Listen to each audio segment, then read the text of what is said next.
Hello అండి. అందరూ ఎలా ఉన్నారు? బాగున్నారు కదా? బాగుండాలి. హాయ్. హాయ్ చెప్పేసాడు. అసలు విషయం ఏంటంటే, మాకైతే సివియర్ వెదర్ వార్నింగ్ ఇచ్చారు. అంటే వింటర్ స్టోర్మ్ వార్నింగ్ అనమాట.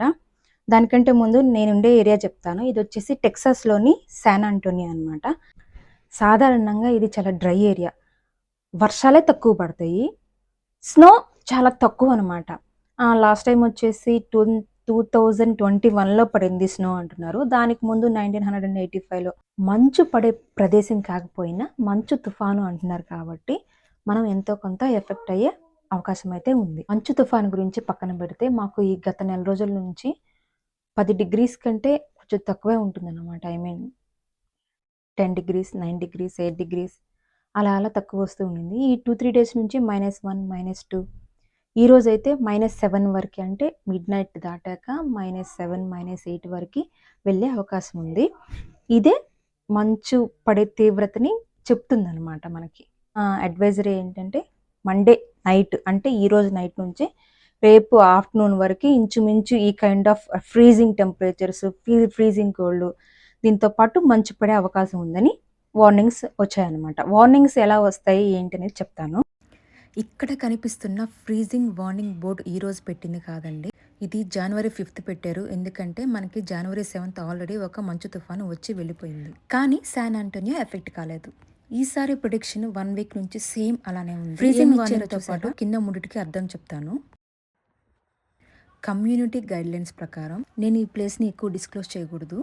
ఇది మా ఇంటి వెనుకున్న ట్యాప్ అండి. ఫ్రీజింగ్ టెంపరేచర్స్ అప్పుడు ఇలాంటి ట్యాప్స్ అన్ని ఒక పెద్ద క్లాత్తో కానీ అల్యూమినియం ఫాయిల్తో కానీ చుట్టేసి పెడతారు. ఫ్రీజింగ్ వార్నింగ్ బోర్డు మీద ఫస్ట్ ఉన్న స్టేట్మెంట్ ఇదేనండి.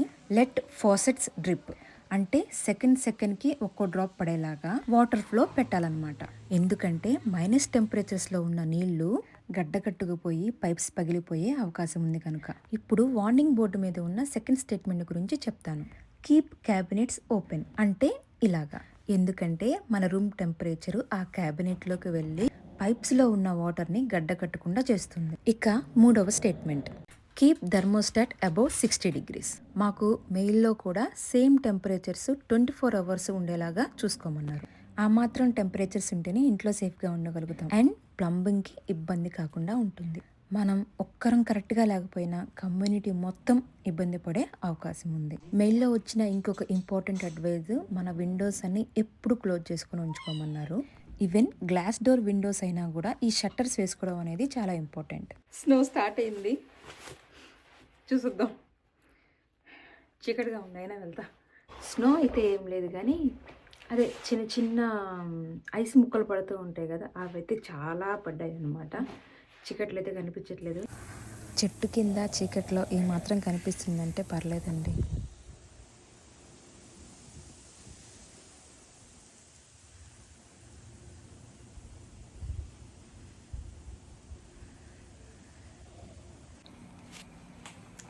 ఇప్పుడే ఒక ఐడియా వచ్చింది. మా పిల్లలు నిద్రపోతున్నారు కదా, వాళ్ళని లేపలేము, లేవరు కూడా. వాళ్ళు లేచేసరికి అక్కడ పేర్లు రాసి ఉంచుదాం, ఫోటో కూడా తీసి పెట్టుకుంటా. మళ్ళీ రేపు ఉదయానికి కరిగిపోద్దేమో నా డౌట్.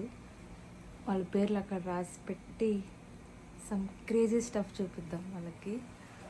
నాకు ఇలాంటివి చేయడం చాలా ఇష్టం. Let's do it.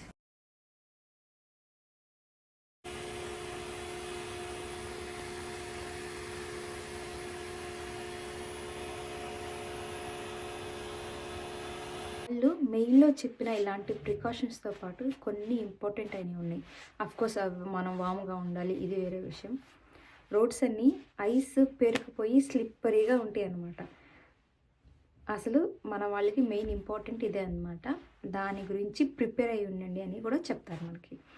ప్రస్తుతానికి అదే మా మంచు తుఫాను కథ. వచ్చినట్టే వచ్చి పోయింది కూడా. ఇంకో విషయం, స్నో సంగతి పక్కన పెడితే బయట మైనస్ టెంపరేచర్స్ ఉన్నాయి. -4 ఉంది ప్రస్తుతానికి. వెళ్తే గడ్డగట్టుకుపోతాము.